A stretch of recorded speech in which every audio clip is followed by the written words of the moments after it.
Welcome to the Milestones, Motivation, and Money podcast, a weekly conversation filled with stories of business, financial literacy, careers, leadership, and resilience. Setting and achieving goals is key, whether they are related to your finances, business, or career. I hope to empower you with these conversations no matter where you are in life. I'm your host, Angel Radcliffe, and on this show, get ready to change your mindset and start your journey to achieve your lifelong goals. So if you need a little motivation to start your day or jumpstart your next project, tune in and be sure to join our community online at milestonesmotivationandmoney.com.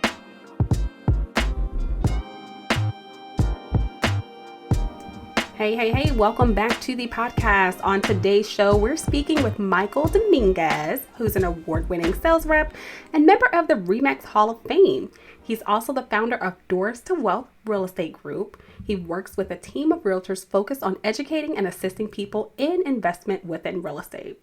After becoming a realtor in 2008, Michael bought his first investment property and proceeded to add to his portfolio for 10 years. Throughout his real estate career, he's completed over 300 investment property transactions, and Michael is also the author of Armchair Real Estate Millionaire. So he'll be chatting with us today on how he became a millionaire within property investments and giving some tidbits for those of you who own properties. So let's go ahead and welcome Michael to the show. Thank you so much for having me. I'm looking forward to chatting. I am too. So today's a topic that everyone knows I'm always excited about. Money.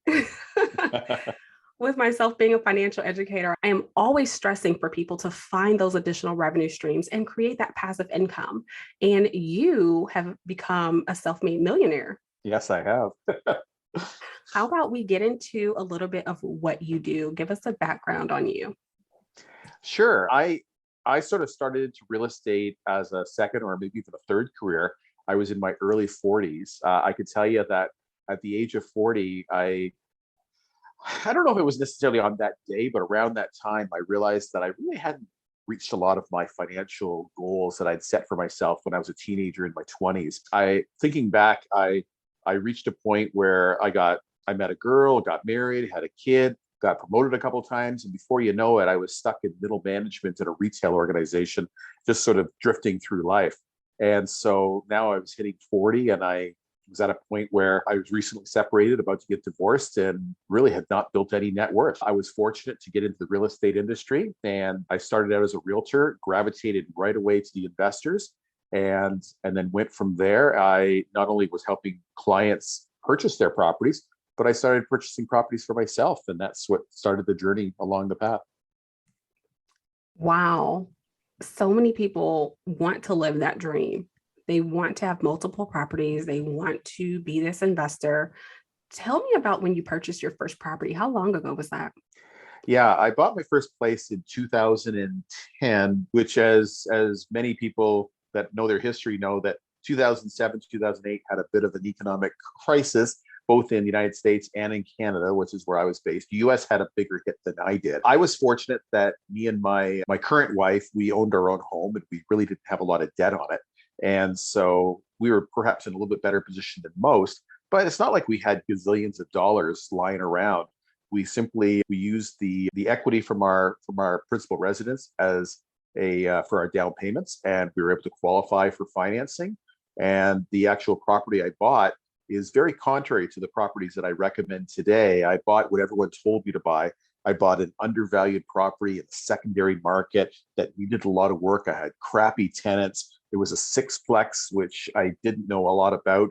And honestly, I struggled a little bit in both the tenant profile as well as maintaining the property and collecting rents. So I didn't have a great first experience, but over time I started to develop more of my systems, and we'll talk about that as we go. You know what? When I hear so many people who are investors or they're landlords, I hear the horror story renting their property out. So what is like one horror story that you can share with us when you were renting the property? Everyone likes to hear this horror stories, and I am going to tell you the horror story, but I do want to share with you that if I bring a room of investors together, everyone has their greatest horror stories that they talk with each other. But at the same time, when I ask them how many of them want to sell their properties, nobody raises their hands at that point. So my best story, which I did share in my book, is I had these tenants that I inherited, and it was in a very poor location, and I had these crappy tenants. The woman who lived there was a slob to end all slobs. She had three kids living there, and the place was filthy, beyond filthy. And once I took possession of it, the smell started becoming horrendous. And not only that, she wasn't paying the rent. And so after much deliberation, I said, you know what, this is just destroying my home. I actually paid to have her leave. Not only did I forgive the rent she owed me, but I actually paid her to leave just because I knew how much damage she was doing to the home. We spent weeks, months renovating this property, but we couldn't get rid of the smell. We couldn't figure out what was wrong. We were actually at the point where we were ripping out the drywall and starting to go into the floorboards. We couldn't figure it out. And it wasn't until we were actually moving some ductwork around that we realized that we learned later that the children were assigned the task of cleaning the dog feces and cat litter and urine that was scattered throughout the house. And instead of actually picking it up, they were sweeping it into the ductwork. And so when they moved out, all of the urine and feces were still in the ductwork, and that's what was the smell. So we had to actually replace the ductwork as well. And eventually, we were able to get the place smell free and problem free. Oh no. And that's giving me flashbacks because when I was searching for a home, I remember this one home in particular. We went in, the house was empty, but there was a horrible stench and we could not figure out what the smell was. And I loved the house. It was so beautiful. And I was like, oh my God, I was covering my nose to walk through the entire home. And the agent was telling me, well, maybe it was, some sort of odor that stuck into the walls. And we couldn't tell what it was, but I know that was probably really horrible. Yeah, it was the worst smelling house I'd ever been in, and unfortunately, I owned it. But yeah, that's actually a property I've since sold. As I built my profile of the properties I was looking for, I started to avoid problem properties in problem locations.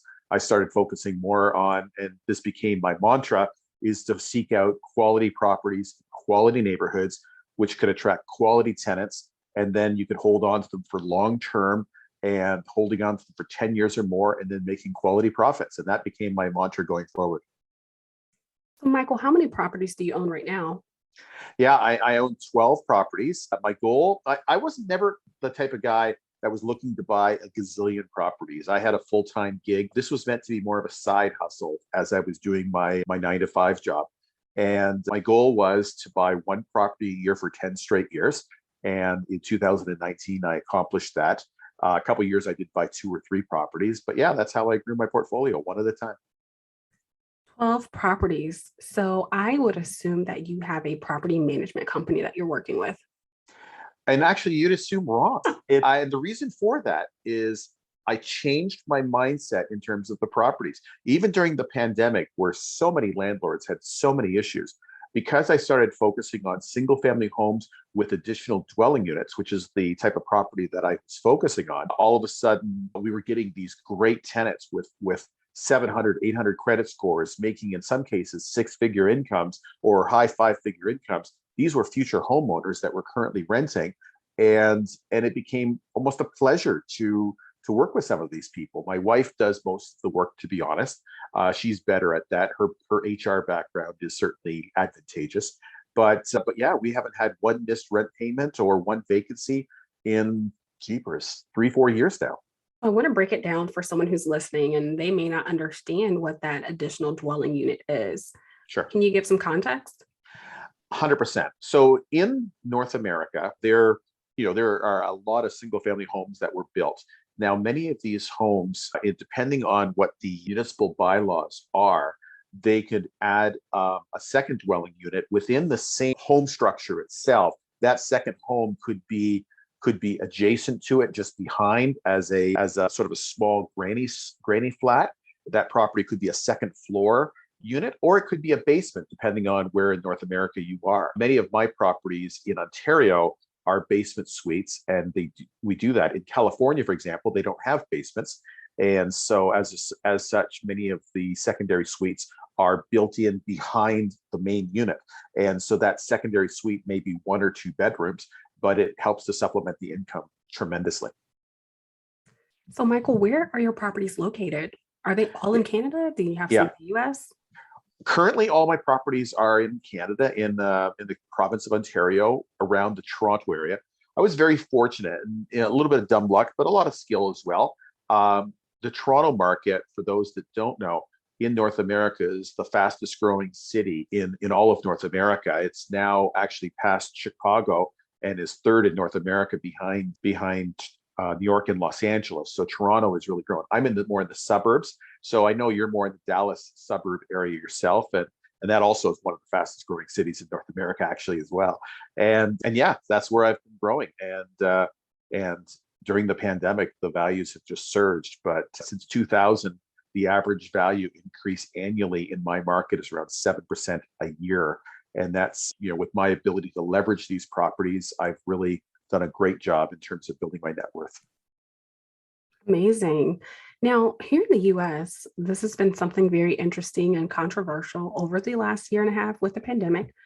There is the emergency ban on eviction. Yep. How is that being handled in Canada? Almost identical, and it has been virtually impossible to evict, which again goes back to my earlier statement. By what I started to do was, when I was looking for my properties, back when I was looking to purchase the properties, I wanted to concentrate on a certain type of tenant, and I focused on properties that my tenant profile would be attracted to. And so it all started with, what kind of tenant did I want to rent to? And then I found a property to meet that qualification. So then, again, 2019, 2020, 2021, when all hell broke loose, a lot of people that had secondary and tertiary tenant quality, they were the ones that weren't paying rents and weren't able to be evicted. And it was a nightmare.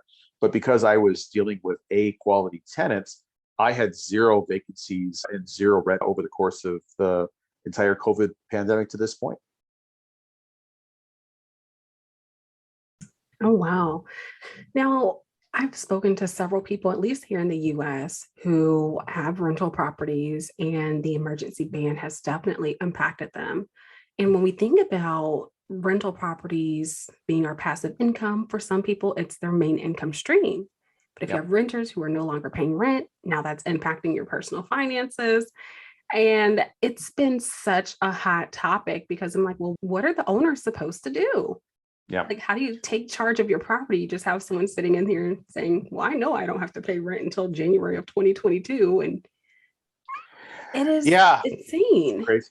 It is crazy. And unfortunately, the state and federal governments have done a crappy job in protecting these small business owners. And I call them small business owners. A lot of people don't think of owning real estate as running a business, but it's every bit of business as anything else that we're doing. And I treat my business like my real estate portfolio like a business.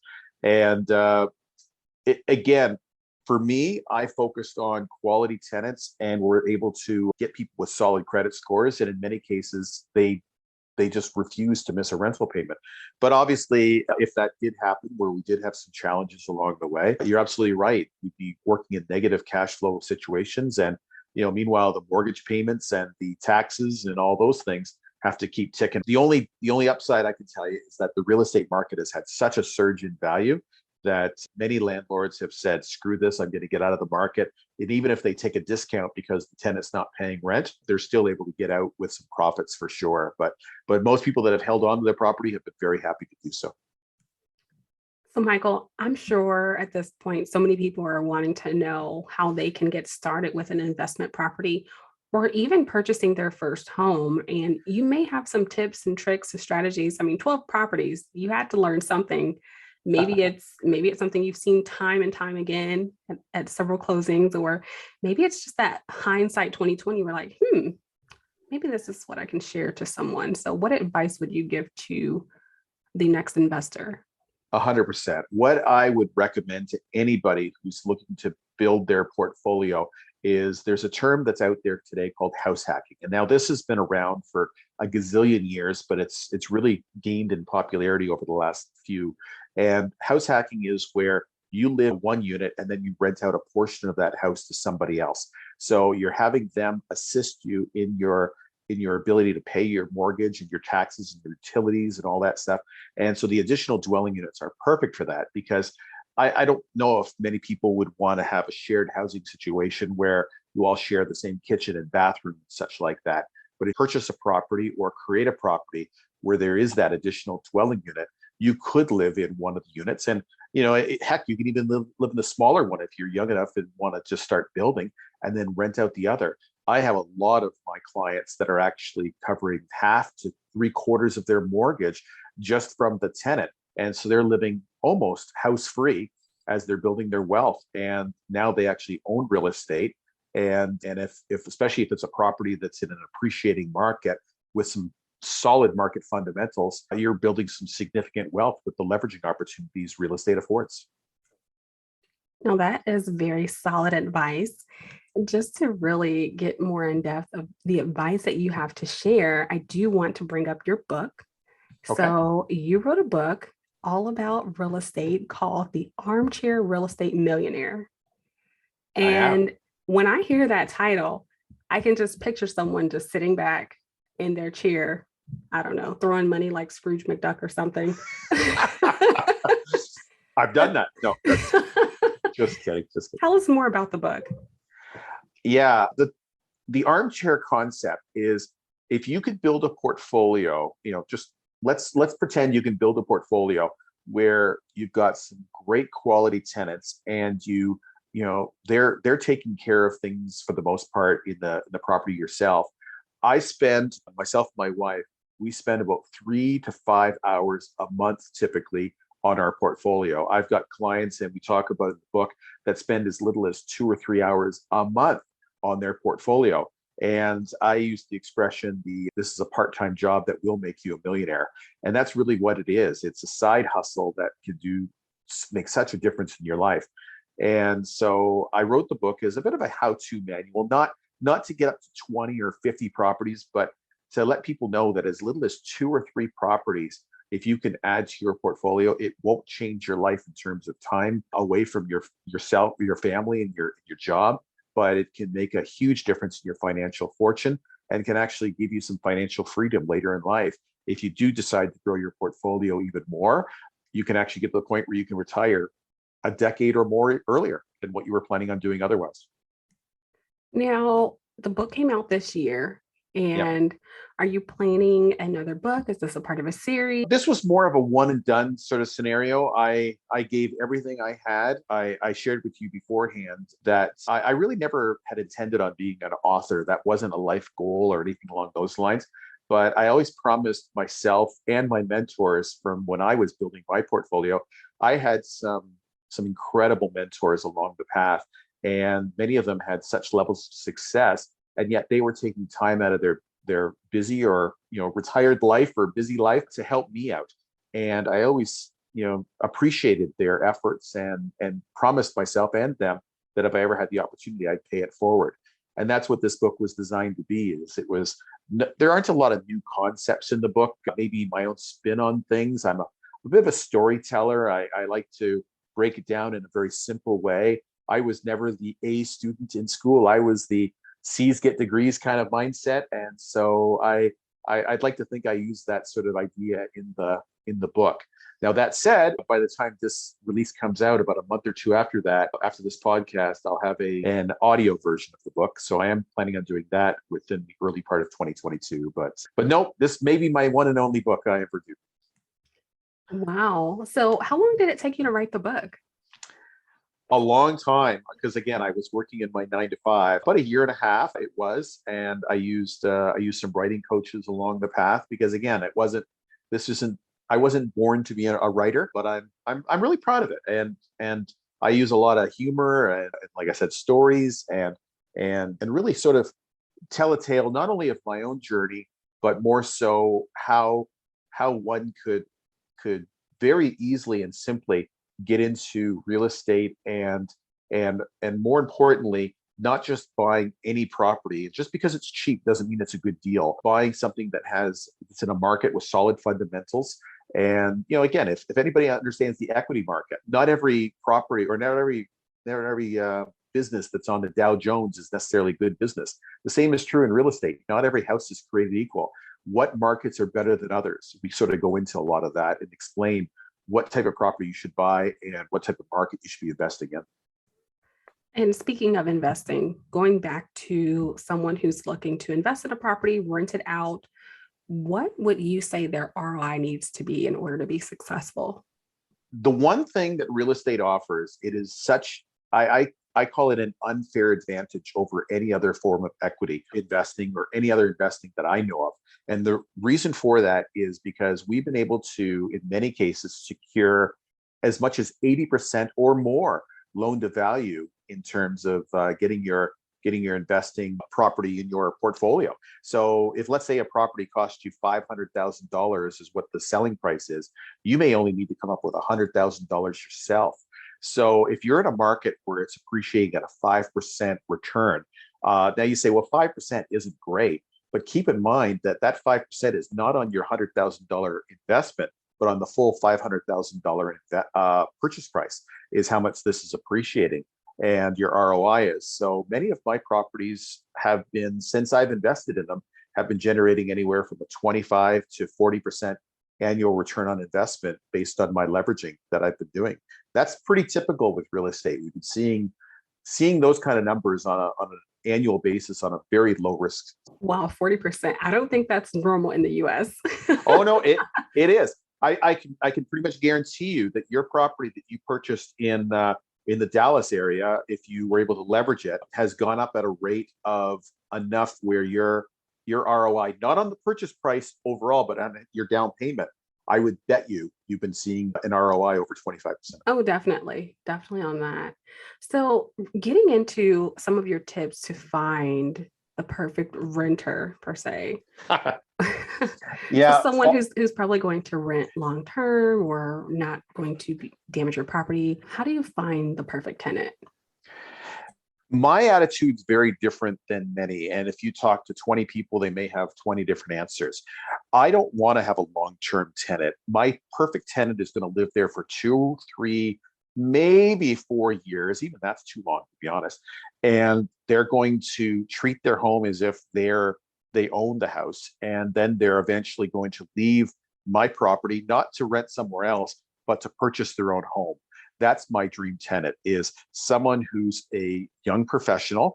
Maybe they typically have a very good credit score. I always 100% of the time verify their credit score, because that's often an indication of if they're going to pay me rent. Obviously, there's no guarantee, but that's certainly a good indication.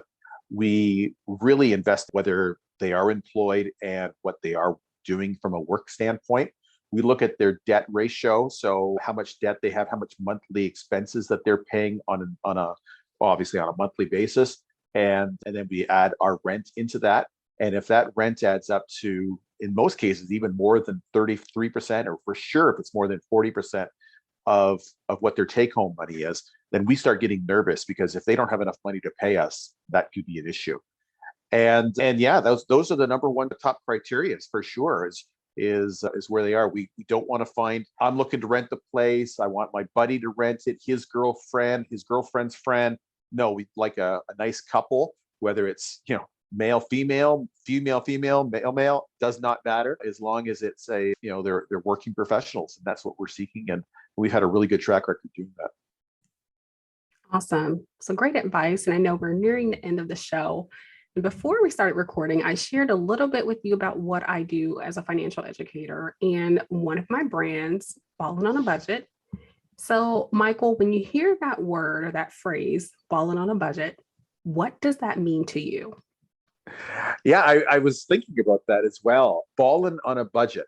Well, for me, when I was still building my portfolio and still building my life, my goal was to live my best life as much as I could. And so while I was focusing on building wealth and making my future as great as it can be, I was also making sure to enjoy things along the way. And so yeah, I always worked in money towards whether it be vacations or events. I've been really making an attempt to, especially during the pandemic, it's become more important than ever, is arranging for times where I'm spending quality time with my friends, the most important people in my life, my family. And yeah, that's my balling on a budget. How's that? That's awesome.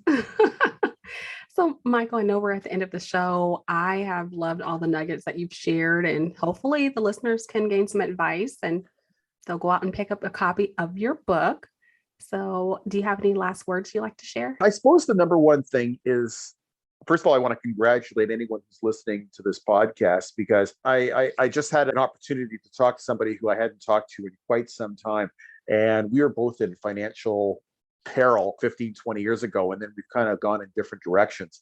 And I really focused on building my wealth. But before that, I was focusing on my own education.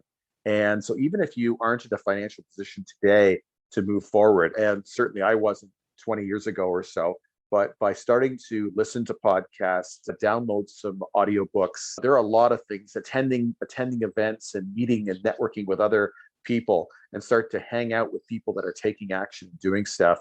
That is the first step along the path to success. And in my experience, people that start doing that path and focusing on that path, good things start to happen. Because, again, as the book said, that Think and Grow Rich, if you start to think it and believe in it, things can happen in the right direction for you. Oh, absolutely. Well, Michael, thank you again for being here. And we will list all of your links in the show notes for anyone interested in connecting with Michael, maybe asking for advice or looking to purchase the book, which I did see is on Amazon. So I'll have to pick up a copy of that on my investor journey. But appreciate you sharing your story and your nuggets. And thanks everyone for listening. I hope you've enjoyed the show. Be sure to leave us a review and let us know any ideas you have for a future show topic. And if you really want to show us some love, share this episode with a friend and be sure to join our community online, milestonesmotivationandmoney.com. You can also follow us on Instagram at Milestones Motivation and Money. Tune in next time.